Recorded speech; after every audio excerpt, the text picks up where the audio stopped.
I'm Captain Brian Reid of the Falmouth Police Department. I'm Carmen Espinoza, the domestic violence advocate on staff at the Falmouth Police Department. We're here today to talk a little bit about domestic violence and how it affects our community in Falmouth. And Carmen, I believe you have some statistical data. We keep track of statistics. Different organizations, one, the National Coalition Against Domestic Violence, keeps yearly statistics, and 1 in 4 women will be abused in their lifetime physically.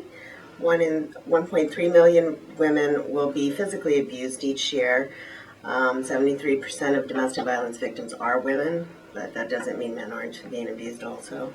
And the price of that domestic violence, in fact, is $4.1 billion a year for direct medical and mental health services for victims.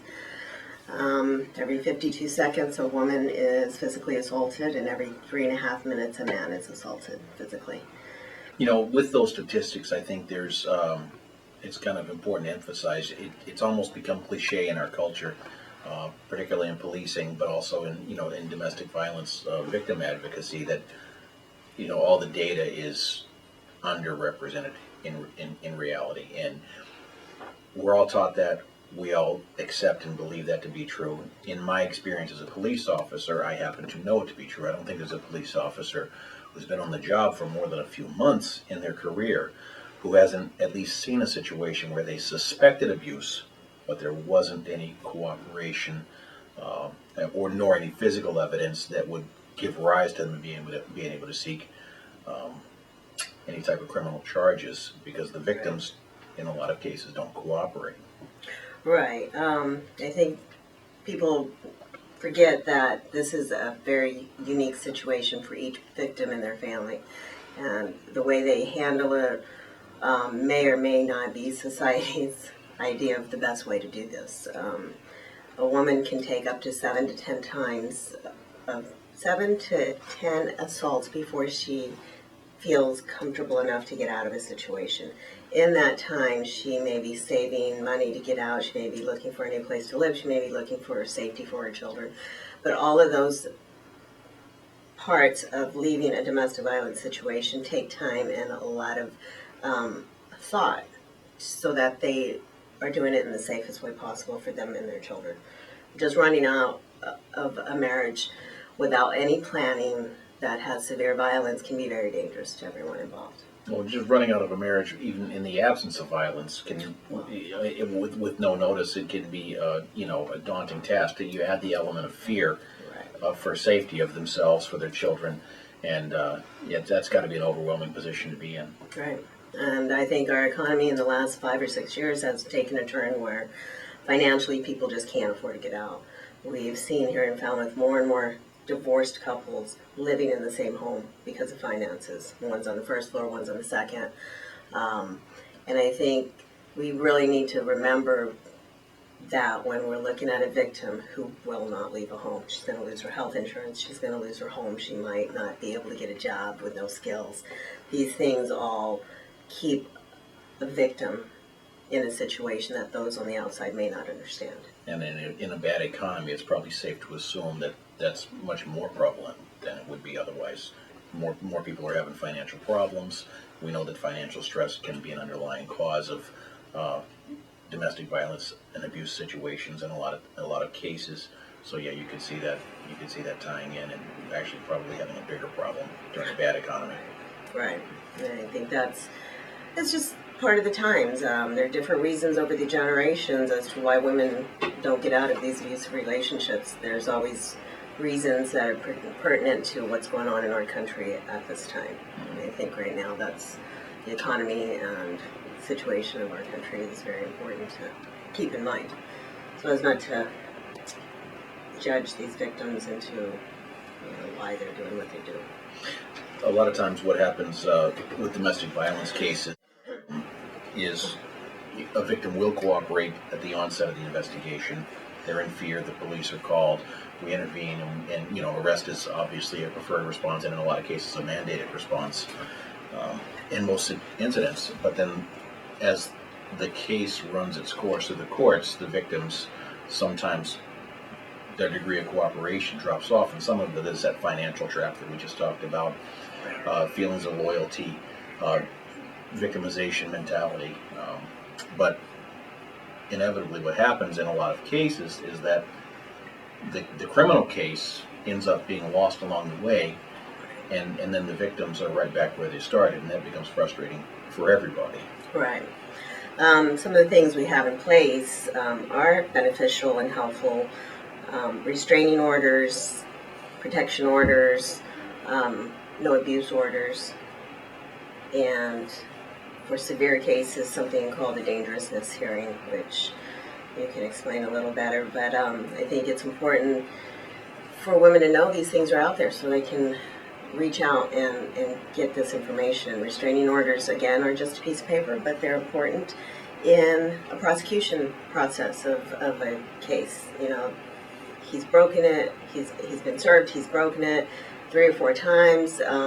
These things all play into how eventually they'll be prosecuted. And I think these repeat behaviors show a pattern that the judge can then decide, you know, he's really not complying. He's just saying yes at the time he's getting his restraining order, and then 2 days later things are happening. So these restraining orders, while just a piece of paper, are important, I think, for the prosecution side of domestic violence They cases. certainly, absolutely, over the long haul can help paint a picture that a prosecutor can then use to try to, at a dangerousness hearing, have an abusive individual put away for a period of time and offer that level of protection to the victims, and that's important.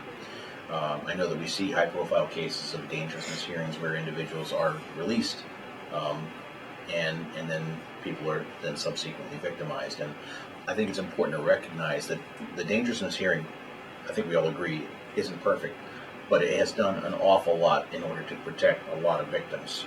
Right. It's probably the best system that we have now. And in those cases, those unfortunate cases where it goes wrong, sometimes some of that fault lies, again, with the victim.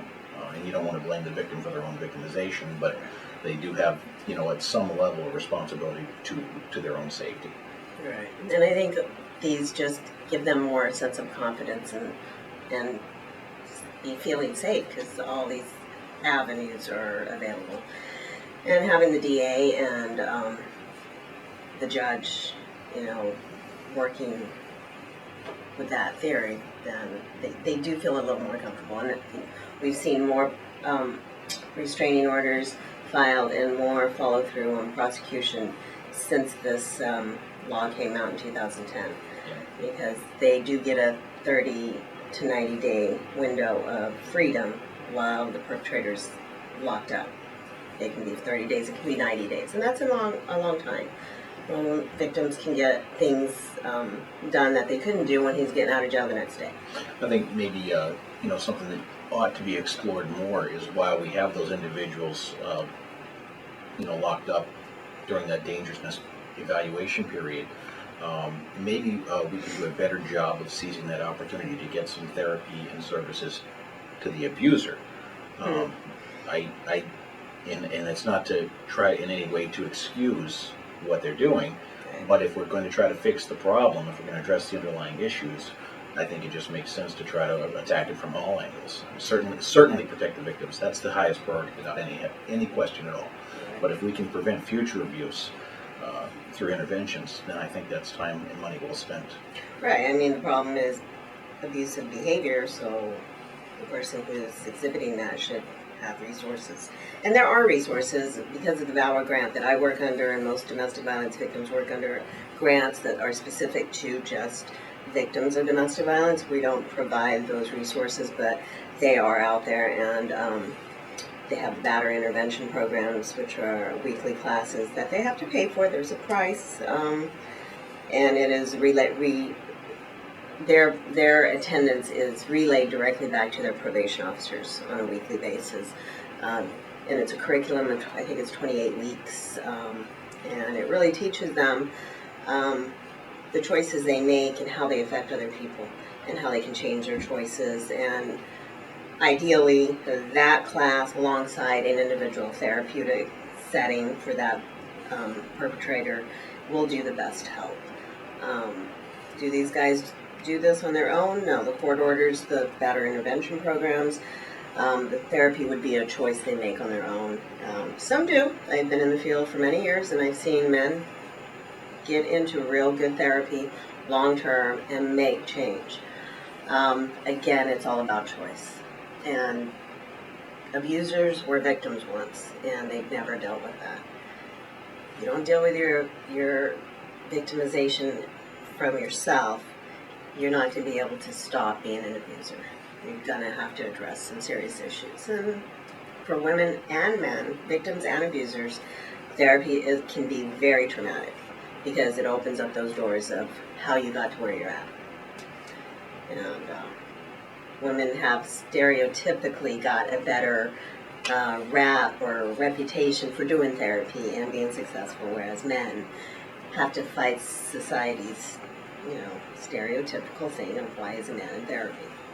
It's a man. Yeah, that whole machismo that Right. I'm a guy, I can handle it. I don't need help. It's a cultural issue, no question. Yeah, and so and it's not fair to them. It's affected their progress, I think, in getting help. I think there's a lot of roadblocks for men. I think you hit the nail right on the head, though. The value of the therapy is only as good as the effort that the individual puts into it. Oh, sure. Women around, these small towns have great resources for therapists, but men really are not as lucky. And I think that's, they have to work harder. But I think that's a better choice than going to jail. Well, I think, in the case of abusers, and granted, I understand that most of them were abused in their past, but they should have to work harder. The onus is on them to want to get better, Right. And I don't think that we need to lose sight of that either. So, Right. They own their behavior, regardless of what it is. absolutely. I agree with that. I guess the big question is, what should people do if they suspect abuse of someone that they know? I think morally, citizens have a responsibility to the elderly and the children and the disabled. We as officers and advocates and people in the helping field have a legal mandate to report abuse to elderly, children, or disabled people and animals. We've incorporated them in the last couple of years, and I'm so excited about that. I think you have to step back and ask yourself, is there something I need to reach out past the victim, like to the law enforcement, DCF, the elder services, or disabled agencies that help victims, because those people can't protect themselves. They need help.